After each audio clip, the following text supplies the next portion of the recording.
a man lies on an old piece of cardboard in the back streets of Jerusalem. His name is Eliahu. Every day, he daydreamed, simply looking at the shoes of people walking by. What if one day, he didn't just stare at those shoes? What if one morning, Israeli Prime Minister Benjamin Netanyahu opened a luxury shoe store for him? This isn't just a dream. It actually happened. Now sit back, because the story you're about to hear will touch your heart. Chapter 1: The Man Who Walked in Silence. Jerusalem mornings. Footsteps echo on stone streets with a blend of prayers, calls to prayer, and church bells.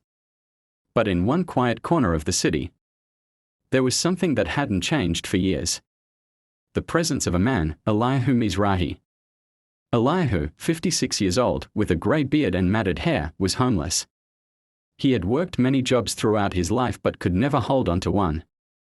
After military service, he became reclusive, lost his family, and eventually ended up on the streets. But unlike others, he had a unique obsession: shoes. Hundreds of people would walk past him every day, and he would never look at their faces, only their shoes.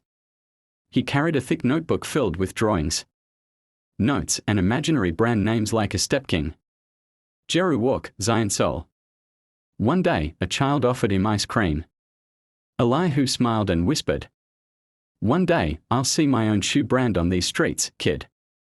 The child's mother pulled him away quickly. But Eliahu didn't mind, dreaming was free. Chapter 2: The Prime Minister's Shoes. Fate knocks when least expected. Sometimes through a crisis, a meeting, or pure coincidence. One day, Israeli Prime Minister Benjamin Netanyahu was walking through Jerusalem for a public engagement. Surrounded by security and journalists, he passed through Mahan Yehuda Market. Suddenly, he stopped. He had noticed something. A homeless man was studying a woman's shoes intently. When she walked away, he took out a pen and scribbled something into a notebook. Netanyahu turned to his guard. "Who is that man?" "An old face here, sir. They call him Eliahu." Curious, Netanyahu walked over. Eliahu looked up at the sound of polished shoes and muttered, "Yours? Baludi. Italian made. But the stitching on the left, one is a little crooked." Netanyahu was stunned. He smiled. "You know your shoes?" Eliahu nodded. "That's my thing. Nobody knows it, though." Netanyahu was thoughtful. "Maybe it's time everyone did." Chapter 3: The Offer. The next morning, Eliahu woke up to the sight of Netanyahu again. This time, he brought a notepad, consultants, and a photographer. "Ready?" he asked. "Ready for what?" Eliahu stammered. "We are going to open a store. With your name on it. Right in the heart of Jerusalem. You'll work with the best designers. But it won't just sell shoes, it'll tell your story." Eliahu's eyes welled up. This was a dream he never dared to speak aloud. "But I'm just a homeless man. Not a designer." Netanyahu placed a hand on his shoulder. "You're an artist. People just haven't seen it yet." Chapter 4: Rebirth. The first step was finding Eliahu a home.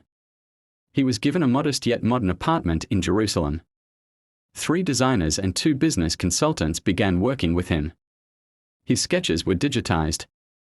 Every design was modeled.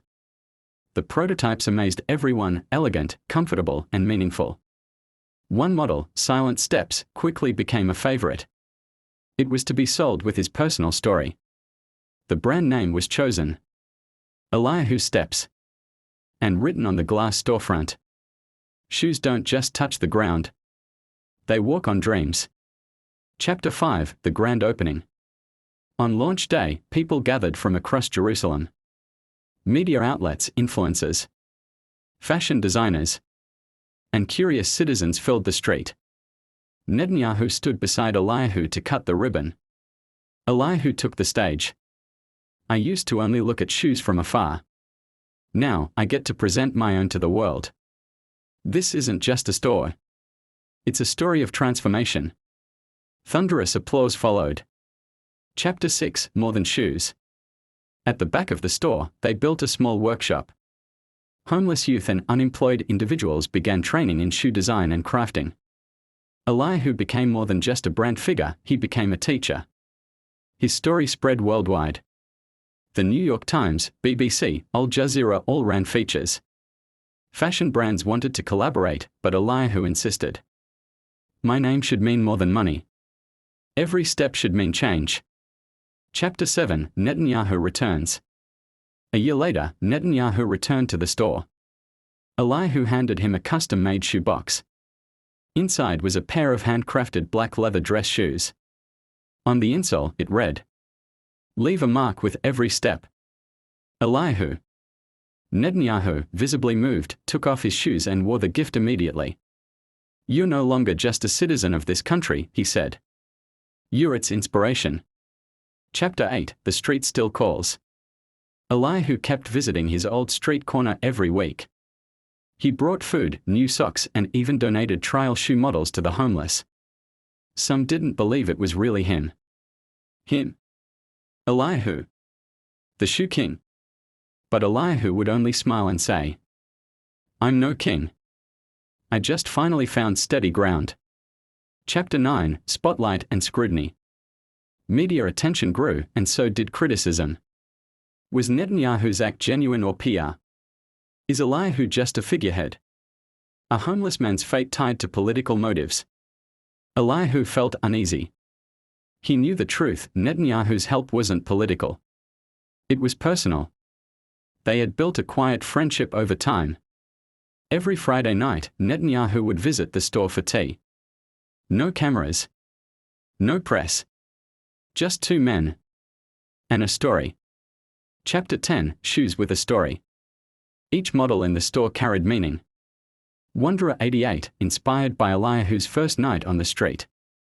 Bare sole, made with semi-transparent material, symbolizing vulnerability and honesty. Netan 1, a sleek, limited edition dress shoe honoring Netanyahu.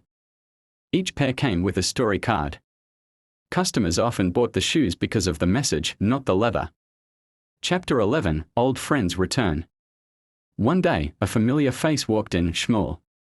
A fellow homeless man from Eliahu's past, now broken by alcohol and sorrow. "I'm still on the street." "And you're a star," he whispered through tears. Eliahu hugged him. He didn't give him shoes. He gave him a chance. "Stay here. Learn. Walk like I did." Shmuel joined the workshop. A year later, he had 3 designs in the Streets of Hope collection. Chapter 12, Crisis of Conscience. Investors wanted to expand. Offers came from Milan, Dubai, and New York. But consultants insisted. Move headquarters out of Jerusalem. For better logistics and lower taxes. Eliahu refused. "My steps echo here. My story belongs to this city." Investors pulled back. Media said it was a mistake. But Eliahu held firm. "I don't want success without soul." Chapter 13, A Midnight Visit. One night, after closing, Netanyahu knocked on the store door. He looked exhausted but peaceful. "How can a pair of shoes change a man?" he asked. Eliahu smiled. "Shoes don't change men. Eyes that see them do." Netanyahu pulled out an old notebook. Eliahu's first sketches. He had saved them. "You remembered?" Eliahu whispered. Netanyahu nodded. "Your collection still begins on that sidewalk." Chapter 14, Legacy. After 5 years, Eliahu handed over the brand to a board of young designers. He only visited twice a week, teaching homeless youth in the workshop. The store kept growing globally, but on its front window, one message remained. Don't make noise with your steps. Leave a mark.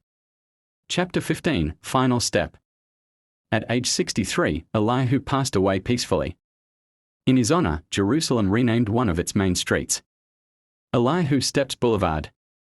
In the center stood a bronze statue, a man, head bowed, eyes on a pair of shoes. At the base. One day, when you look down, you might see more than just pavement. You might see a dream.